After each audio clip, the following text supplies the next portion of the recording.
What's going on, y'all? Bud Elliott here of the Nolecast, and we are here to preview the Friday night game. The Noles travel to UVA and got some new friends with us, man.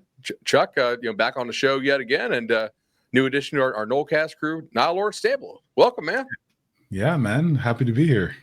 Absolutely. I've been following your career forever, and saw all the great content you were producing out there. I was like, let's all team up and try to just put together the best product we can, and I'm really excited to have everybody. Yeah, same, man. I'm looking forward to it. Let's get into Absolutely. it, man.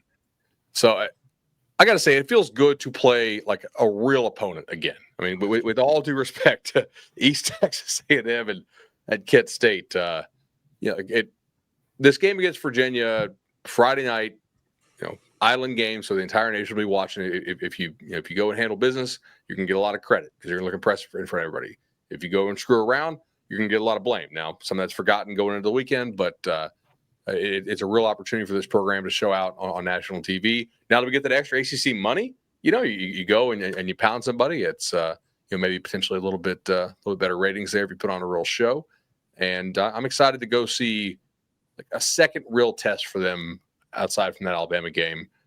Wanted to ask you guys, like, how much Virginia have you watched this year? Kind of what are your just overall thoughts on them before we kind of get into the matchups? No. Well, I've watched some as far as just trying to get up to speed on like what it is that they do, what they do well, what areas they're struggling in. But overall, they look like a solid program. It's really difficult to say, especially with the portal being able to like kind of keep in touch with like what's being developed because things just transfer so quickly now. But I like this Chandler Moore, this Morris kid seems pretty fired up. He seems like he's a real kind of spark to their offense, and he's a giddy guy. So I think he's going to be something that we're going to have to make sure. But again, kind of going into it a little bit is he's not as good as Castellanos, and that's who we're seeing every day, and that's what we've seen every day over the past 4 months in training camp and X, Y, and Z. But their defense looks like they get after it as well. Especially, it seems like their conversion rate on third down is really good. So that's going to be something that we have to watch out with. But overall, I'm not impressed too much, to be completely honest. But they look like a team that we're going to have to be ready for. Yeah, I've watched them against NC State, and I watched a little of that Stanford game. It was hard to take much from the Stanford game, and then they've also played like William and Mary and Coastal Carolina. Just aren't really good judges of what, like, compared to what FSU is going to be. I do think there's some opportunities against that defense, particularly in the passing game. So I'm curious to see, Deuce, Mackay, and getting Squirrel back will be nice, and seeing how they can try to push them vertically and take advantage of some of the opportunities. They don't look like the fastest team speed that FSU has probably seen. So I think there are some opportunities based on what we've seen when FSU did play Alabama. I think that's kind of we're all around in the same ballpark. Like the spread's a touchdown, for a reason. It's not 2 touchdowns for a reason. And they're not on that like Stanford, Wake. Who else do you really want to put in there this year? Like they're not on that like, oh my God, like outside the top 100. How in the hell are you guys in a power conference type thing? Like they have like some real athletes. To Niall's point. I mean, Chandler Morris is Chad Morris's son. So like, he's a guy that's probably grown up, like Chad was a hot shot offensive coordinator in college football like a decade ago. So this guy's probably since the age of 9 or 10, been in the locker room, been around it. He's, 22, 23 years old. So he certainly gets it. I don't think he's going to melt down probably. He's a little more mobile than I realized he was. Yeah, he will squirt around and make some plays outside the pocket. They're going to definitely have to keep their eyes on him and not just expect him to always throw it. He will take off and run. Do you think he's that much more athletic than Simpson was though? Because like the Bama kid took off some, and I think he's probably got more. I think he has probably more straight line speed. Yeah, he can probably beat you to the sticks if you give him the angle, but I don't think he's not Tommy. And to Niall's point, yeah. All right, so let's go ahead and start here with a thanking of Chad at the Legendary team. Chad's going to be up there for the Florida State-Miami game. By the way, we will be doing cover 3 from the Florida State-Miami game up there on that Friday. So make sure everybody heading into town, come support us out there from Matt. So That's going to be absolutely fantastic. We're going to be a total blast, and we thank Matt and all those guys accommodating us there before the block party gets kicked off. But the legendary team does a great job. 600 plus loans, sold through those guys. Chad does just customer service, knowledge of the market. Really does a great job. I've used him, 3 times now, and he's fantastic. Great guy to work with. And 844 FSU loan is that number to call if you want to join the Nolecast loan team and get your loan as well. So, pulling up a little screen share stuff here. Let's take a look at generally what we're working with. This is from our partners at StatsBomb. So, they not a team that runs the football a ton. They do like to chuck it around. We see here. I would say they're granted, like to your point, the schedule they've played has not been good. Like this NC State defense is nowhere close to what it was. They used to just pump. In my opinion, like NC State used to have dudes on defense. Like, where did they come from? I don't know. A really beast strength program. It felt like because they didn't have a whole lot of 5 stars next to their name, but they were certainly sometimes they played like 5 stars on the field. That's not there anymore in Raleigh. Like they don't have those bodies on that team this year, from what I've seen. Coastal is an absolute dumpster fire. I mean, Chuck, you said you had them rated like 120. I had 120th and like 12th in the Sun Belt. Ooh, yeah, 12th in the Sun Belt is not really where you want to be. That's a long way away from what they were under Jamie Chadwell. In looking at this, like their numbers offensively are going to look great, but the one that stands out to me here is this chunk percentage. They're really not excelling in creating explosive plays for the most part, and I think that's important here. And when you pair that with what I'm about to show you here on the passing chart, it really, to me, it says tackling is going to be so important in this game. If you all can see this at home, I'll try to blow this up a little bit more. But basically, this is why you should watch this on YouTube. Green dots are completions. Purple dots are incompletions, right? Red are interceptions. Dark green are touchdowns. They don't throw anything past the sticks. I mean, this is heavy, like, looks like from where they're catching the ball here, you can see it's a lot of mesh after they slap. There's a little bit of like mesh with the over route there that you can kind of see they throw behind. A lot of their explosive plays, man, are coming on catch and run stuff. Like tackling, leveraging the football here is probably going to be the most important thing the Noles can do defensively in this game, just from looking at it. I'm curious to get you guys' thoughts on how we can achieve that. Pursue to the ball. And I think we've been doing a good job of pursuing. And that was one of our issues last year. It wasn't pursuing to the ball. It was just being lackadaisical, lack of effort. But Tony White obviously has changed that. And our secondary flies around, but our defensive line has been flying around, getting after it. So, and not only that, where a question was prior, we have bodies. Like hopefully Kevin Wynn is good to go, but we have some bodies that can kind of come in there and stay fresh, which was one of the things that scared me the most about our defensive line. So if we can pursue to the ball, especially with 5, 10, 8-yard, 15-yard throws, that is going to be everything for us to be able to get these guys on the ground and making sure that we're not having any big plays like this as far as after the catch and run for sure. Yeah, I would agree. The zone, playing all that zone should help too, because it keeps you right in front of it. You see everything. You're going to see them throw it either right at the line of scrimmage or just past it. And then everybody, like Nile said, just pursuit of the ball and gang tackle. If they do that, it's going to be very hard for Virginia to sustain drives and rack up points like they've done against the weaker competition on their schedule. I'll also note, guys, they suck in the red zone at scoring touchdowns. And you have length at corner. You have length at backer. You have guys who can get their hands up, in the passing lanes. If you allow explosive touchdowns to this team, I'm going to be pissed. Yeah. Because, I really do believe, man, hey, cool. They get a 15-yarder, whatever. You live to fight another down. You force field goals. Where this football team is at right now, you should not be losing to a Virginia team if you're forcing Virginia to kick field goals, right? Yep. If you're miscommunicating coverages, if you're not keeping leverage on the football, you're not pursuing, like Niall was saying, then I think that's when you start getting real pissed in your living room, right? They have not been a good red zone team as far as scoring touchdowns. I think they're like 90th in converting into touchdowns in the red zone. Field goals don't get you beat for the most part, unless you're having like the worst offensive day of the world. So that to me is going to be a major key. It's also like you don't get a lot of run after the catch in the red zone. right? So like the windows compress. I if I'm Tony, I probably don't bring a ton of pressure in this game. I think I sit back. You let Little and Barker, who are really good tackling safeties, do what they do best, and you try to limit it. And if you hold them to high teens or low 20s, I think you say, all right, defense, good job. We'll go score high 20s, maybe in the 30s, and get out of Charlottesville, with the win there. Chuck, you had sent me some stuff here. I'm going to share this right here. While you're getting that up, I'll just call out the tackling will be important on the running plays too, because against NC State, they were able to put up 31 points, but they ran off 5 rushes for 192 yards, which is over 38 yards a carry. Their other 27 carries went for 2.4 per carry. So that kind of gives you an idea. They're not going to pound you with the football running it and get 4, 5, 6 and continuously stay ahead of the chains. That's just not how their run game works. But if you don't swarm to the ball and tackle well, they can break off some big chunk plays through that. But don't give them that opportunity, and it shouldn't be an issue. You know who should be fresh too in this game is Daryl.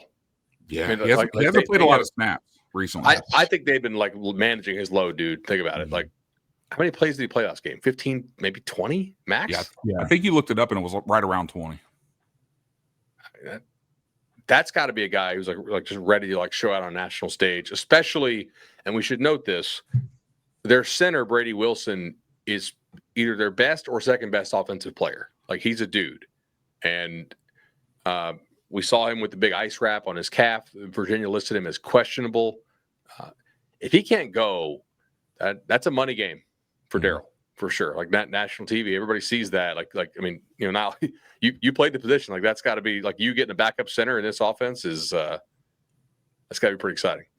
Yeah, it's something that you don't necessarily want, but you'll take. You know what I mean? It's one of those things that you're like, all right, well, listen, I want to go mano a mano with whoever it is that's that front lane guy. But like, if you got a mullet in front of you, you're gonna fry him. Like, he's on national stage, like that's happening. So especially there was a game where we played Boston, and I unfortunately broke this guy's ankle, the quarterback's ankle, and ended the game. But the guard got hurt. They brought in a freshman guard, and he just wasn't good enough. So it happens, and you got to take advantage of it when you can. But with Daryl being as fresh as he is, as well as us being able to, I think one thing I will say about Tony White's defense is we can create pressures without actually bringing an extra guy, which is one thing I love about that 3 down.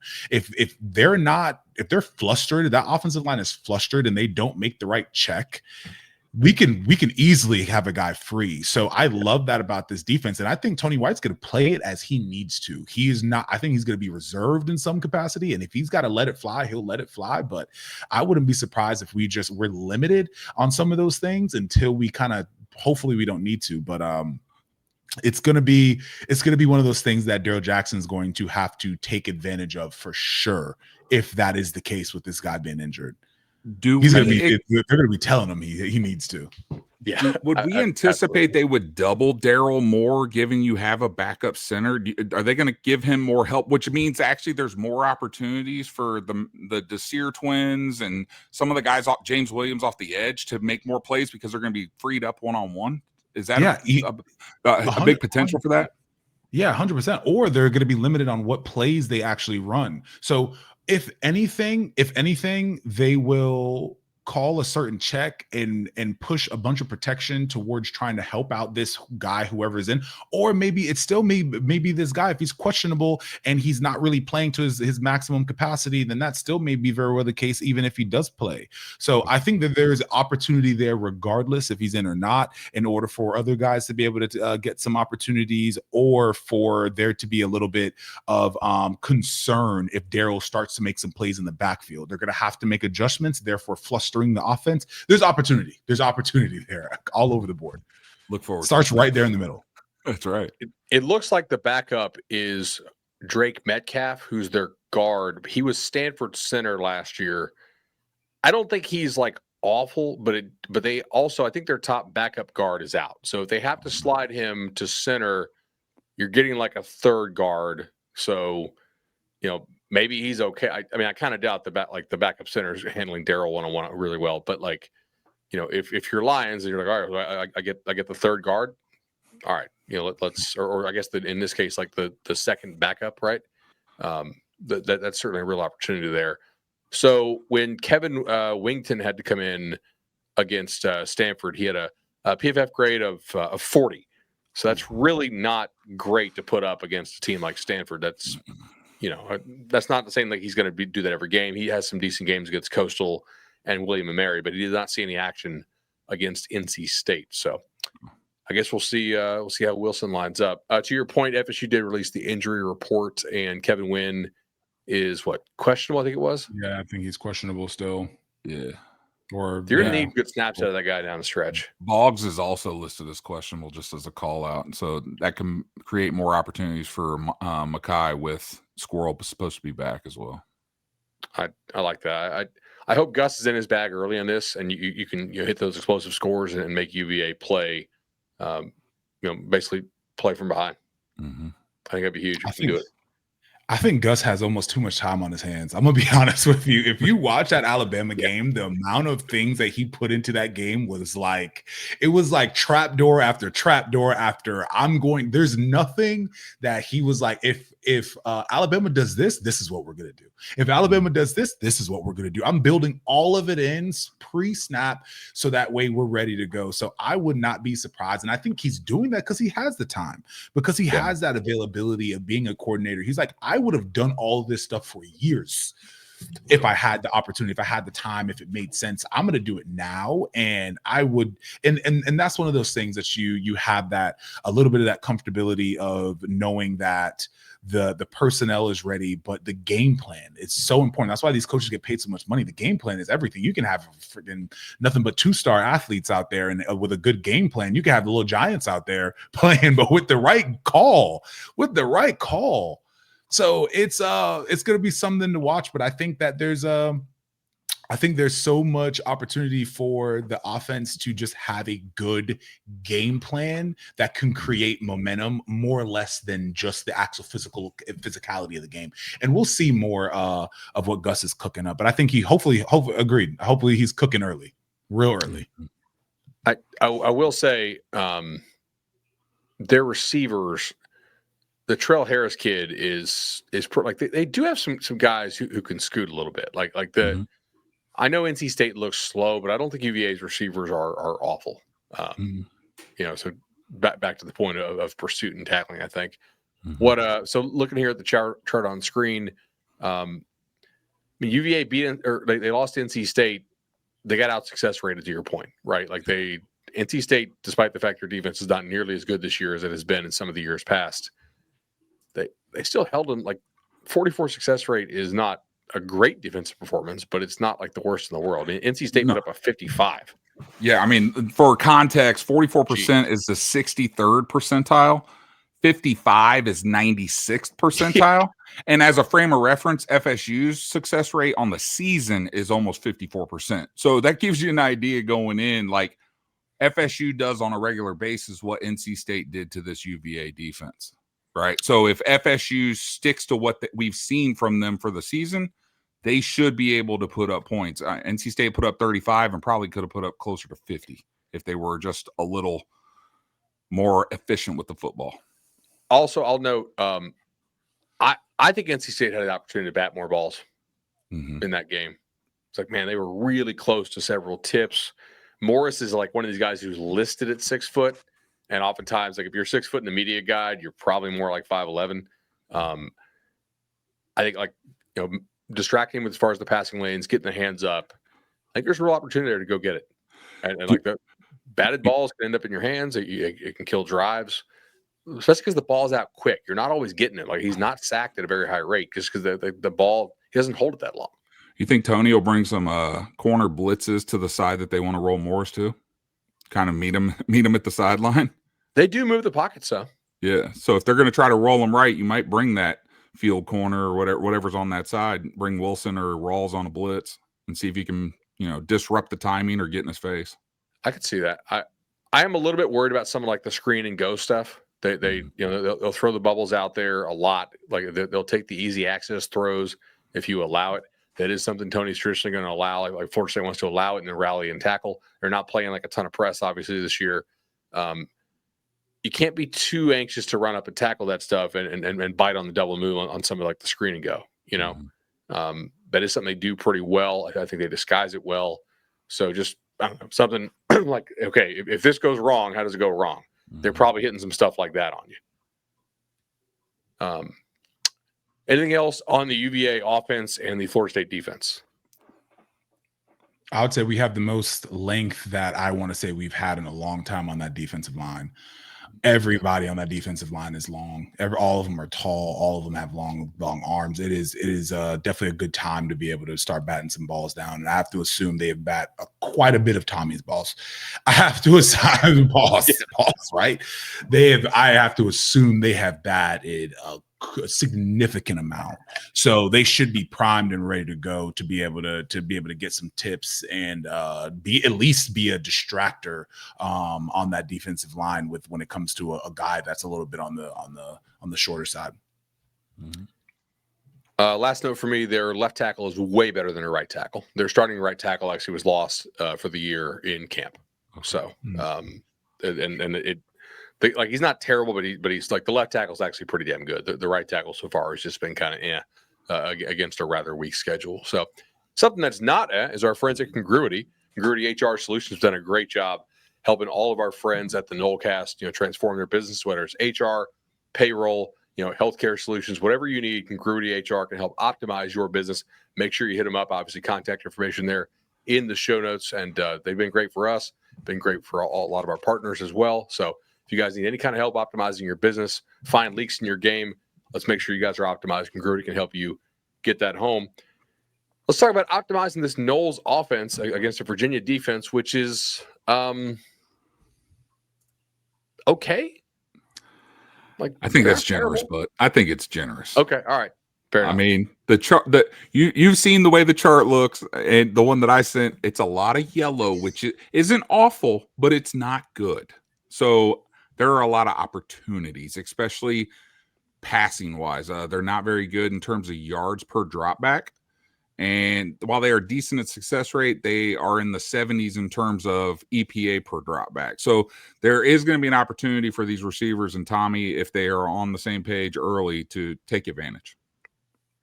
I'm seeing a very, very large red number right there in terms of EPA allowed per rush. Yeah. 92nd against one okay team and 3 tomato cans. Yeah, that's not good. Yeah. They're getting moved off the ball. Yes, for sure. I will note, I think they're getting they have Cam Robinson back, and Cam is one of the better linebackers in the ACC. Florida State recruited him really heavily. The family did not want to leave where he was from in Virginia, and obviously UVA is a great education as well. So that was a recruiting battle we lost there, but that kid's a stud. Like everybody else in that defense moves at a different speed than he does, and you can kind of tell. But man, like number 3 in EPA per rush for the Noles, number 92 in EPA per rush allowed for UVA. I know it's early on in the season, but you're Gus, you establish it, right? I mean, you have Chroma fresh. He had 6 snaps last game total. Yeah, you got Sawchuk. Cam Davis got hurt against Kent State. Yeah, he is more. He's out this week. He's actually listed out on the availability chart. I saw that. But you do get Squirrel White back. Like he has no injury designation at all this week. So that's super encouraging. Now, how would you go about attacking these guys? Man, we're gonna. If I'm Gus, I feel like there's really not much Gus doesn't do. That's not trying to lead to that next big play, which I feel like is amazing.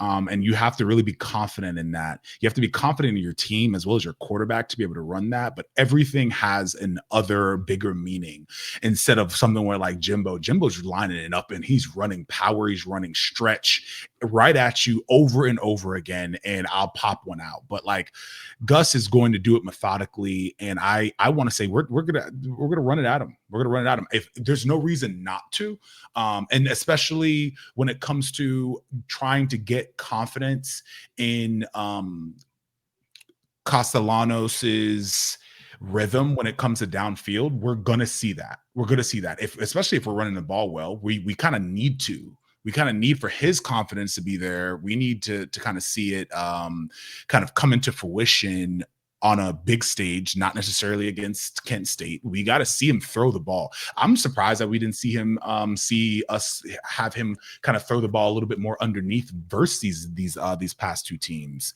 We kind of aired it out. We got a couple 15-yarders, but like majority of the time he's just airing it out or running the ball. So I think this would be a great stage in order for us to establish the run early and be able to get some air shots.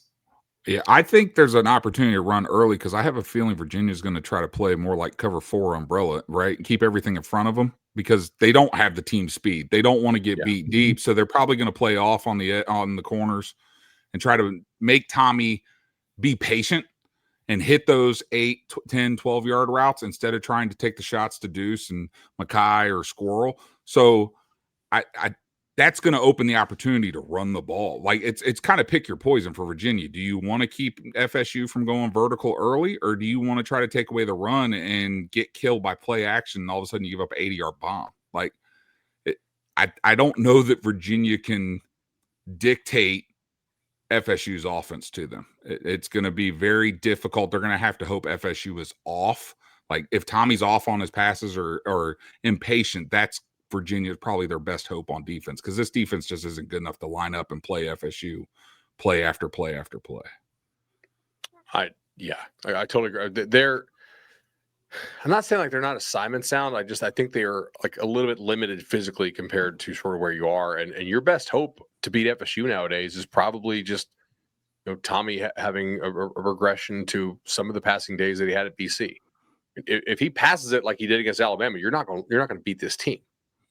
His legs are that dangerous, and you have to respect the legs so much, and the other run game stuff. I mean, hell, you're running that that counter reverse to Danzy like twice a game.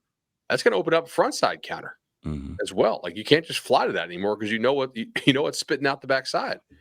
Like that. It's a very dangerous offense. Tommy looks a lot better passing the ball this year. I mean, last year, or I guess over his Boston College career, he was dead last in the nation in terms of deep accuracy. Like that's crazy. And this year he's like top 5. So that's a huge jump. I don't know if top 5 is sustainable, but certainly he looks better. And it's nice to throw the ball to Deuce, and Squirrel getting open. Couple other things like characteristically to know about UVA's defense. One, they don't blitz much at all. They are trying to get home with their front. It's a decent sized front. The one end's like 260, both like the nose is like 310, the D tackle's like 295. So it's not enormous, but they're not tiny. They're not like a huge movement front. They've created like no turnovers so far, basically, which again, 4 turnovers are kind of random. Like if you play good defense, you're more likely to get turnovers, but it's like everybody wants to get turnovers. If it was not random, Nick Saban would lead the nation in turnovers every year when he was coaching because the guy was kind of a wizard. What else here? Just call out on that point, their havoc rate kind of reflects what you just said. They're 71st in the country. They generate havoc on 11% of the plays. So that means they're not generating a ton of tackles for a loss, sacks, batted balls, interceptions, forced fumbles. So, I mean, that'll be interesting to watch too, because if they can't get to Tommy and you give Tommy all day back there, he could eat them alive. Like that's not a good thing to see if you can't beat them with your front 4. Because then you have to blitz, and if you have to blitz, you get killed. It also makes me think, man, communication on the road is so important here because if their guys aren't winning a lot one-on-one, how are they getting those havoc plays when they get them?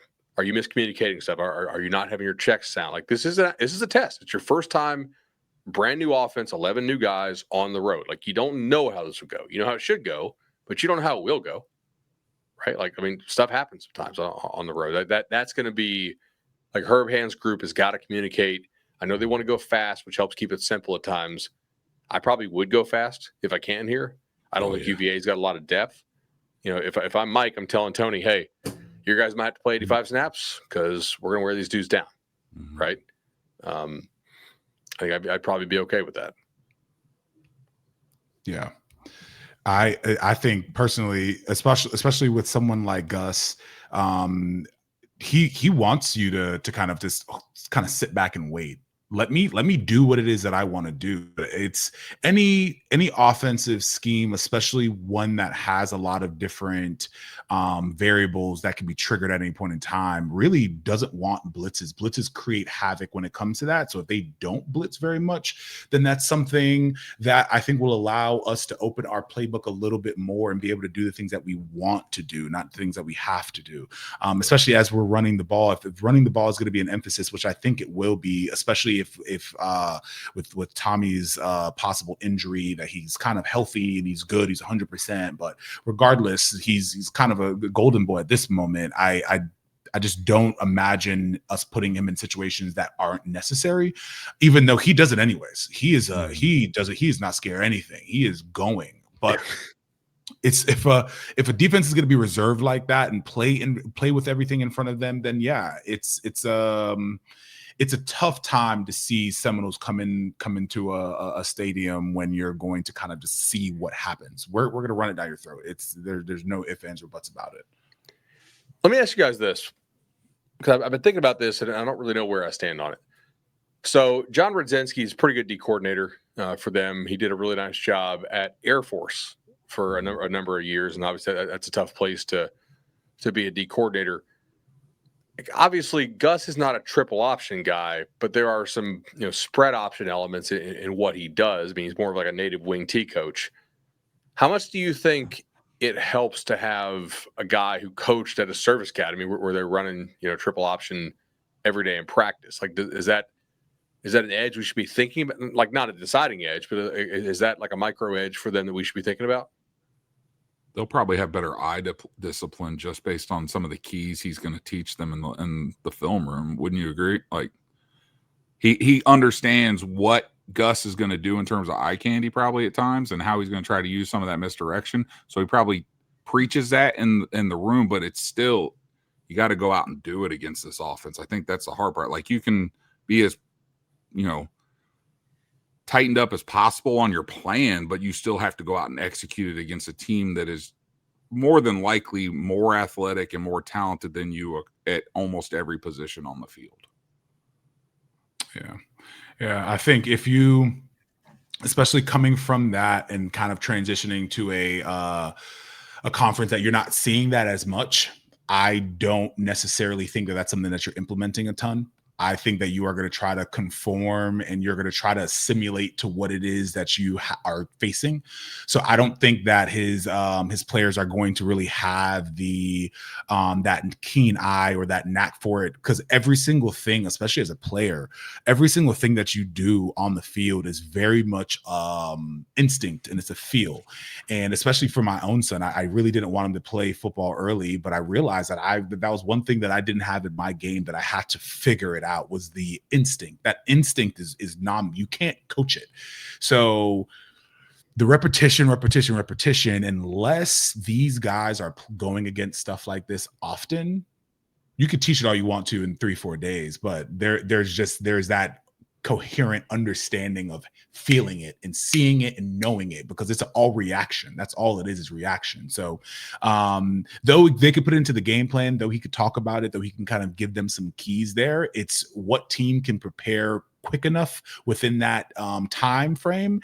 And what Gus is doing is just not necessarily very common, especially on both sides of the ball, what Tony White's doing as well as what Gus is doing. And when they both have the time, I could go on and on about like that particular situation on how they can really put so many things into their packages. And they're so, I'll elaborate this on 1 second. It's so minuscule, right? It is the smallest variations. People really think that there's these big, they have to run this whole different package and have to bring, it is the slightest feint of hand of me bringing in another tight end that's a better route runner, and you thinking that I'm going to run that route, but I'm going to block and I'm going to have somebody come. It is the smallest fragment, And if you have someone that is smart enough to be able to build that in, that's why they get paid millions of dollars. So you can teach someone those little intricate details as far as with the triple option or any of those little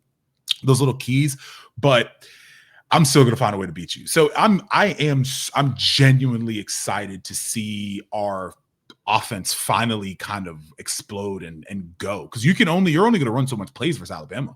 You can only do so much. You're going to do what you do well, and you're going to try to execute it. Whereas now we're probably going to try to go in our bag and find what identity we're really going to have here this season. So it's going to be an exciting game. A couple more notes on offense. They are a big sim pressure team, like big. They're going to show pressure on a lot of downs, and they'll drop out of it like most of the time. So I think if you're Tommy, it's like, hey, man, like a sack is not the worst thing in the entire world as long as you hold on to the ball. Like, make sure you see it, live another down. We don't need to have 4 drives that are 15 play touchdown drives. We'll probably hit some explosives on it. Like, don't be so, like, just play within yourself. Don't play too fast to where like a guy drops, you're throwing it right to him. Because I don't think you're going to lose the game if you're not throwing him cookies. Honestly, this could be a big game for Pettibone, just calling out and things like that, right? Plus, he's seen Virginia, like he played Virginia last year when he was at Wake, so right, yes. So that should he should have a big part in this offense on Friday night, just in getting everybody on the right page at pre-snap. By the way, I just found it, guys. If you guys are watching this on YouTube, look at the center. 0 pressures allowed through the A gap so far this year when that kid was in there. Yeah. That kid's good. Like the Wilson kid. See if I can. Yeah, so he was in there for 111 plays. Do they chart Hartso? So interestingly here, look. So they still credited 0 pressures through the A gap when the backup was in there. But somehow the pressures for the right guard and left guard skyrocketed. So maybe those guys are getting less help from the center. It's interesting to kind of watch that. Kind of the same thing here on the 11 plays Metcalf played. A lot more pressures over the guard. So maybe the Wilson kid is you see what I'm saying? Like almost no pressures allowed in the A gaps or even off guard or right guard when he's in there. So, yeah, I obviously you hope he plays. You want to see best on best, but if he doesn't, I do feel a little better about this game, to be honest. So, Same. Might lower my points expectancy for Virginia if he doesn't play. Yeah, I was looking through the stuff, and PFF had him graded super high. And pulled up the stats file. I was like, oh, yeah, okay, no pressures allowed is pretty good. That's doing something. Okay. Any other X factors we have here? How about catching a punt? Could we catch a punt maybe? That would be sometime this year, you think? Yeah. That'd be great. Like, do we think they're just telling him, hey, just get away from it? Like don't even risk it? It's possible. I hate that idea if that's actually what they're coaching them to do. Like, I heard somebody bring it up, and now you can speak to this. They made Kenny the punt returner in 2013 primarily because he would catch the football, right? It didn't even matter if he was returning. That's what we need. We got to find the guy who's just not scared to be in that, because it's chaos when a guy's trying to catch a punt. We just got to find somebody. They're also terrible, it seems like, at judging the depth of the punts, because it seems like every time they line the punt returner up, he's either too far back and it bounces in front of him, or it goes over his head. Like, they're just not judging the entire sequence of the play right. But we need to find somebody who will catch the punt. I don't care if they get 10 yards on a punt return. Just catch it. Save 15 yards when the ball bounces and goes towards the goal line. We have to catch the ball. Yeah. Guys, our punt return efficiency is awful this year. And so one of two things. Either you believe that Kent State and East Texas A&M have bomb-ass punters as well as Alabama, or we just make everybody look like All-Americans when they punt against us, right? Like that will get you beat at some point. Like, maybe not beat, but that'll hurt you, because you'll be on the road. You'll be backed up inside your own 3-yard line because you didn't catch the ball at the 15 and it bounced. Like, I don't know. Like that's been annoying me for a couple weeks now. Like, please catch the punt. Yes. I didn't hate their plan in the Bama game. If you watch on the first punt when Bama's going into the south end zone, this is when the rain started coming down. They played Lucas like 20 yards off the line of scrimmage, and basically just said like, "Hey, just let it go over your head. Don't touch it. Fine, it's raining, And then like the next one, they sent him back there to try to catch it in a similar rain, and he fumbled it. Obviously, like I don't know. Can we find somebody to catch a punt? I don't have solutions here, but I'm all ears. Yeah, it'd be nice. It'd be nice. This is shoot the stuff we find to complain about when you're playing Kent State. Score predictions? What we got? So Graham could be with us tonight, but he sent in. Chuck, do we have a graphic for it? Yeah, I think I sent it to you on on DM. Yep, because we got all kinds of stuff. We got some new stuff this week. Perfect. Like it. So last I checked, FanDuel had the line at 6.5 with a total of, let me double check, 59.5. Ooh, wow, it's so big. Scale it back. Yeah, I'm gonna. That's what she said. There we So I've gone ahead and included the Vegas line, the expected score based off that. We have our predictions, and then you also have 4 models I like to keep an eye on. So SP Plus, FEI, and then the FPI and Kelly Ford, they don't actually give a score prediction, but these are what the expected scores would basically be on a neutral field. So kind of keep that in mind. As we kind of have mentioned, the models are a little slow because they have a lot of preseason priors baked into them. So just because FSU's looked great early in the season, they're going to be a little slower to react. So don't feel like the models are against FSU. That's natural for a lot of teams, especially surprise teams early in the year. Yeah, it's going to take a while to catch up. All right, so all of us have FSU covering here. I like it. That's a good feeling. For those who are just listening at home, not watching the YouTube, I had 31-20. Graham had 34-24. Chuck had 34-23. And Nile had 38-20. So I want Nile's prediction. Yeah. I want to see Kevin Sperry. Yes. Because we're winning, not because Tommy's. Yeah. I would like that to be 38-13 in the fourth, and they get a garbage time TD, to be honest here. No. Yeah. I want to be texting you guys, hey, what time you want to go live? Right. Did you guys? So I'm not sure whether it was the head coach or one of the other coaches, but they mentioned that if you guys, those who are expiring to go to the pros, we're about to play Florida State, and that's as close as you're going to get, at least right now. And what I hear from that is, it was really surprising. It was a weird thing. I've really never heard that before, even though obviously I know we play high caliber ball within the ACC. We're always a dynasty there, but it was just a weird situation, seeing as it's so early in the season, and supposedly obviously they've won. They lost one game close, so it just kind of gives a little bit of an insight of what the coach actually thinks about the team. If we're a team that's somewhat still not taken stride yet, we're still we're trying to take flight. We had so much doubt last year, so much issues last year going into this year, and you're saying stuff like that. It's just a little bit of a subconscious situation there that I think is interesting. It's interesting for a coach to actually make a statement like that about their team, being like, we're about to play pro. As far as I know, we're playing on national TV, but you're playing Florida State. So how well does your team match up to the competition that you're seeing on film and you're watching and you're evaluating? Because you've evaluated all of us. You evaluate the team. You know what's going on there. It doesn't seem like you probably think they stack up very well. That's just my thought.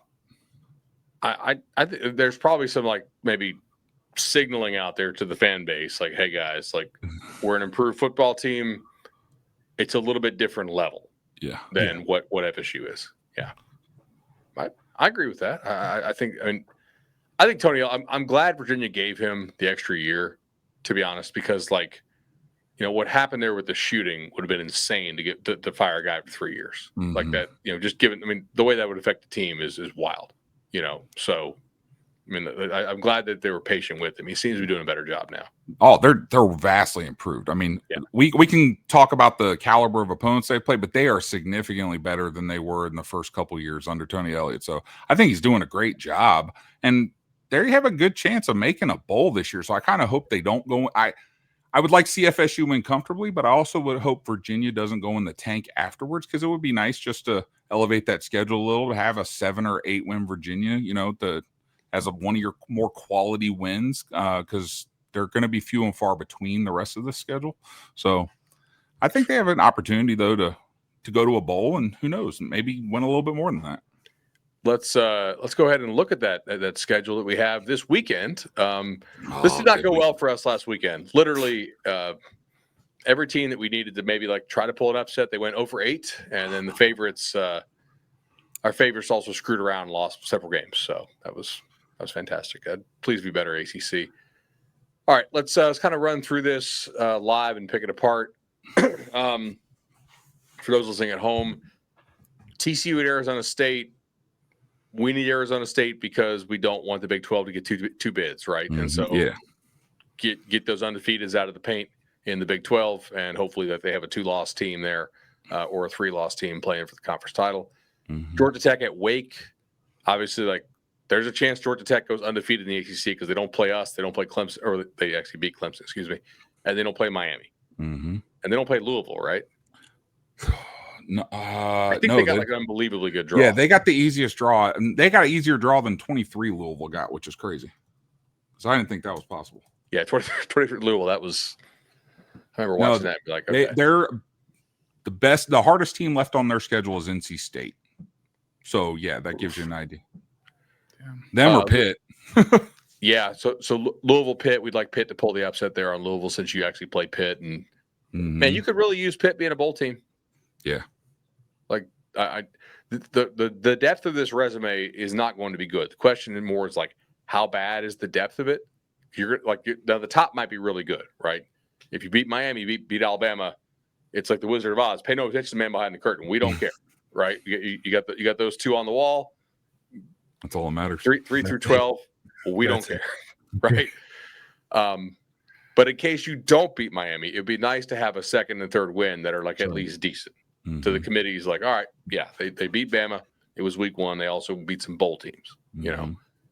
I don't want to give the committee excuses to leave us out if something happens. That's right. Yeah. USC, Illinois, I think it's pretty obvious. We want to knock all these Big Ten undefeateds out. So go Illini there. Plus diminish potential wins for Notre Dame, as we've discussed the last couple times. Yeah, that's a good point. At one point, Illinois was down all 5 of their members of the secondary against Indiana. So that was at the scoreboard kind of showed it. Notre Dame at Arkansas. Obviously, we'd like Notre Dame just to get that 3rd loss. They're definitely out of the playoff if that happens. It's the start of archery season in Arkansas. It's kind of a long-running bit. This guy emails us every year, the Arkansas hunting calendar. He's like, hey, dude, these 2 home games, if they're 11 a.m. kickoffs at Central Time, it's going to be dead crowd. Like that. So, because everybody gets, for bow season, they get out and it's a big hunting state. Cal, Boston College. I'm kind of excited to watch this, by the way. They won't play a lick of defense, but both quarterbacks are pretty good. Mm-hmm. And that could be very pointsy. Although, have you gone back and watched what happened to Cal last week at San Diego State? No, I didn't. It looked so bad. I didn't want to sit through it. 34-0 is just a young team melting down, dude. You can't lose 34-0 to San Diego State. Yeah, because they're not good. No, they're not. All right, LSU, Ole Miss. I agree. I think it's LSU because Ole Miss, their schedule is so light. Mm-hmm. I mean, relative to an SEC schedule. If they get this one, it's very likely they're 10-2 and a pain in your ass when it comes to selection time. So I don't think 9-3 Ole Miss as a prayer with who their non-conference schedule was. Ohio State, Washington, interesting. So we think Washington here, just so Washington make the playoff. No, I just had it because we kind of discussed that we'd rather the Big Ten, if they're going to be a 3-bid league, we kind of need OSU, Oregon, and Penn State to just pull away from everybody. Plus, I'll just be honest, it's my alma mater. I'm not going to put Washington on there. I'll just be transparent. That's fair. I think Washington is without their best cornerbacker and D lineman. That line doesn't make any sense, though. Yeah. It opened at 13.5 and it's down to 7.5. Dude, Ohio State's quarterback is leading the nation in accuracy percentage. Yeah, I know. He hasn't had crazy numbers, but like he's not putting the ball in danger. Just guys can run for the catch. If they try to play man against Tate and Smith, they're going to get killed. That's not going to work. Yeah. All right. So Indiana, Iowa. Yeah, Iowa. If you guys want to watch good offensive line play, nothing else about the offense. Like they got MAC level receivers at Iowa, but man, Iowa's got one of those lines this year. Yeah. They're good. They can actually score this year, but the defense is kind of suspect. Did you watch like how bad they pushed around Rutgers in that Friday night game? Yeah. Dude, they were blowing those guys off the ball. Is it Duker or Dunker, the left tackle over there?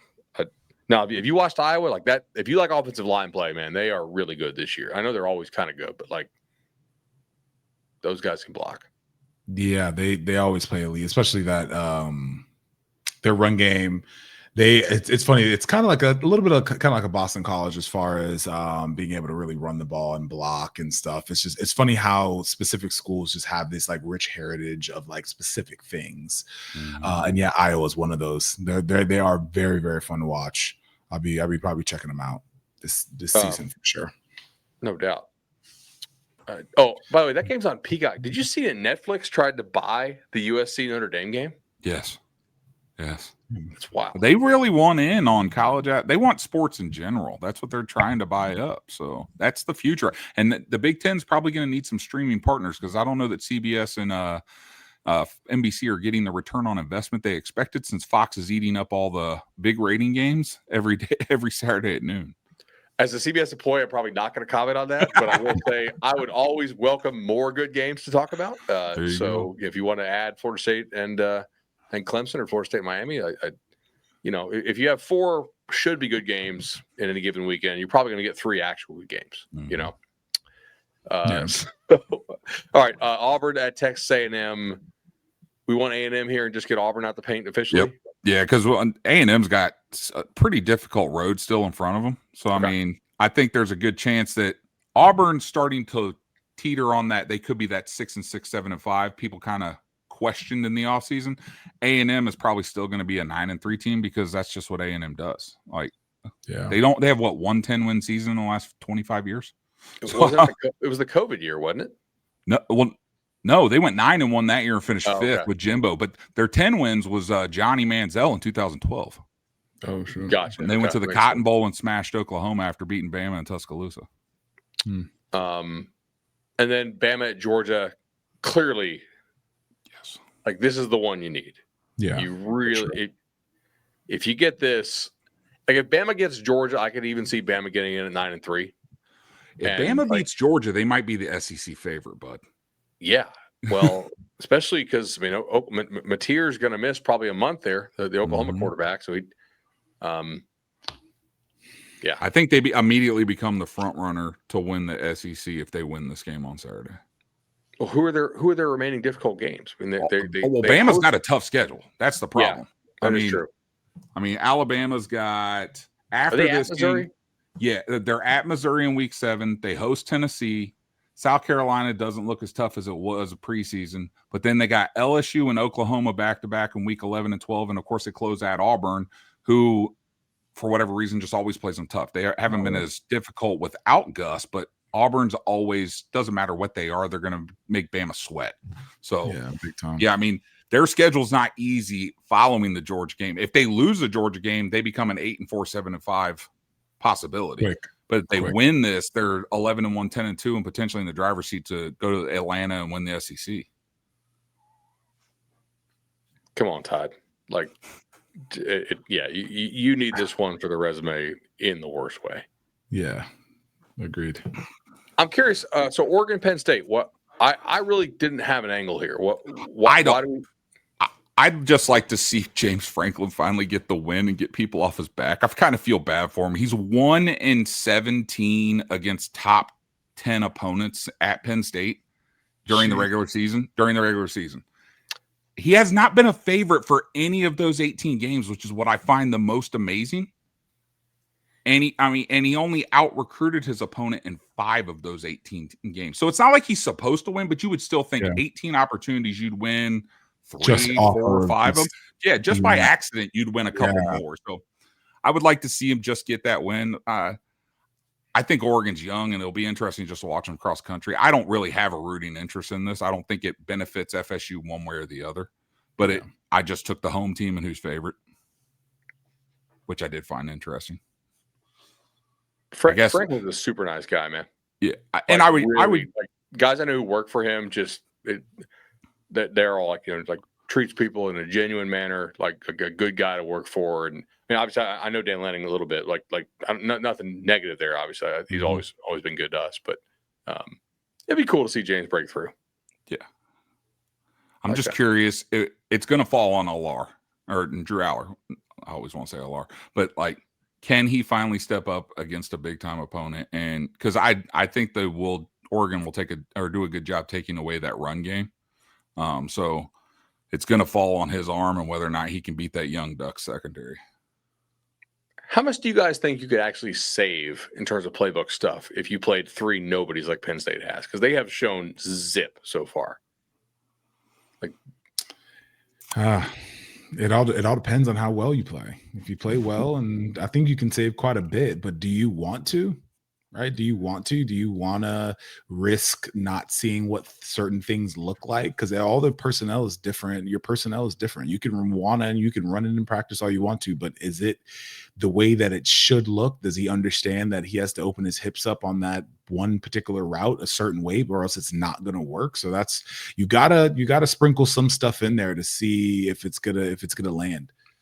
In 2012, you guys opened with Savannah State, Murray State, and Wake Forest. How much did Jimbo just run basic base stuff versus running the whole playbook? I mean, did you guys scale it back just because of who you guys were playing, or did you just go out and run your stuff and said, we don't care if we show stuff on film?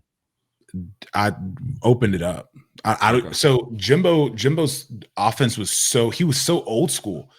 His philosophy was so old school that there really wasn't a ton to expose. He would throw a wrinkle in here or there, but like realistically, he ran what he ran. His philosophy, I'm going to run it down your throat. I'm going to run it down your throat. And then when you have a quarterback like Jameis, you can kind of put the ball where you want to, but he just ran it. That's all it was. And he was accompanied with Mark Stoops, who did the same damn thing on defense. He just lined up and ran it. That was it. Like there was nothing fancy. There was nothing. But when you have the athletes to be able to do what it is that you want to do without real fault, then you can kind of go for it. But when Jeremy came in, it was a whole nother situation. He was like, listen, I got the athletes. I'm going to run it. I'm going to be exotic as hell. I'm going to run what I want to run. And it worked. It worked well. But yeah, man, I think you can hide as much as you would like to if your offense is able to execute it well. But again, do you really want to? Are you comfortable enough opening that playbook in game time? Mm-hmm. Let me ask you this. So if you get back to when you were in college, we know a lot of these coaches will start to work in elements of a future opponent in practice, even if they're not telling you like you might think we're repping Virginia, but really we're repping Miami. How quickly do you realize, all right, what we're repping right now is not really what Virginia runs, right? Like it's like, because they want to keep the focus on the present game, but also start to like, at what point do you realize, oh, okay, this is not really something I've seen when I've been watching my tablet from Virginia, but I do know there are other teams who probably run this kind of stuff. They'll tell us. Like especially in defense. They're like, listen, we're gonna run this wrinkle here and there, but like realistically, this is for Duke. This is for whatever. Even games like way out there, we'll throw a couple things in there just to see what they look like in order to do that. But they full transparency, full understanding. Hey, this is not for this particular. This is just we're installing this now. Maybe because it makes sense. Maybe because it's a similar offense. Maybe they do something similar to where it's like we're not going to run this right now, but we're going to see what it looks like versus this scout team because it makes sense for us to run it right now. But yeah, so but full transparency. There's no real hiding. I guess maybe there's some times that we just didn't know, but there's been countless times where it's like this is for this particular team. We're not running it this week, but we want to see what it looks like. All right, one more on Jimbo in practice, because this always made me wonder. Would he score on the script in practice? What do you mean? Well, so if you look at his data, Jimbo's scripts to open games relative to like the talent level that Florida State had were actually some of like the worst in the nation. It's a weird thing. And I had a coach tell me one time, oh, some guys script to score and other guys script to probe, right? Like, not that you're not trying to score, but like, some guys are just, hey, it's our best stuff. We're going to come out here. We're trying to get there. Like, we're trying to score on the opening drive. Whereas Jimbo would throw a lot of different formations at you, different motions, but try to like, essentially chart it and see how you were going to play it on that day. Like, how are you reacting if we go trips to the boundary, right? Like if we're 3 strong here, with this motion, they almost never score touchdowns on their opening drive, which is crazy with Florida State talent. And he obviously won a million games. Would he score in practice with that stuff? Or would you guys know, like, all right, he just tried to like. So I would say it was a variable of like, so one, especially as we opened up, or if we're running, like, let's say we're running team, right? And he's like, all right, he has his script. He knows what we're running ours, or we're trying to go for it.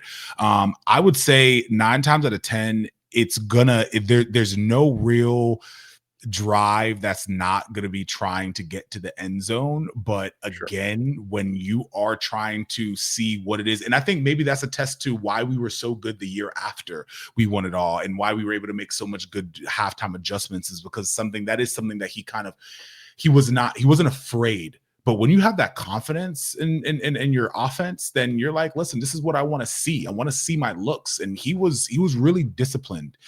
Jimbo didn't let people kind of boss him around or push him around in any regard. He was very much like, this is what we're going to do. This is what our game plan is. And I'm going to run it. I'm running it.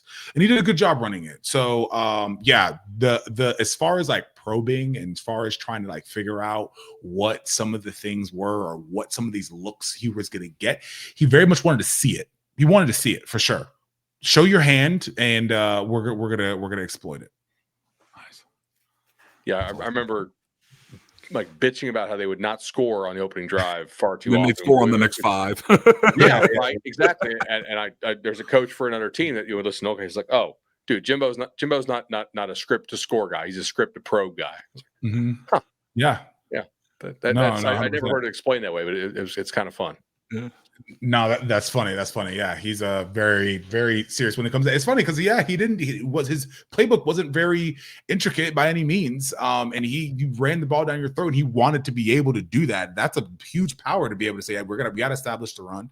But again, very disciplined in the sense of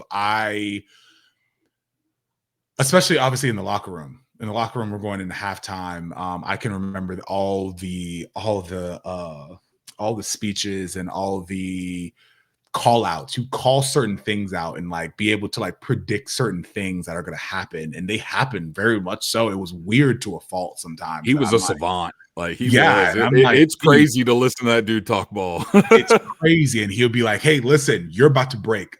Just quit it." And it's funny because. Or you have these separate meetings. You have your offense, you have your defensive meetings, and before you go to take the field again, as we come together, that's when he would say some of those things. And I'm like, I don't know if he was saying it just so you could say it to the whole offense or whatever, but it's he was something else, man. I love Jimbo. It was a lot of fun. All right, anything else for tonight, guys? No, just get a win on Friday, and let's get ready for Miami, man. Let's do it. You said it, man. All right, guys, enjoy this. Yeah.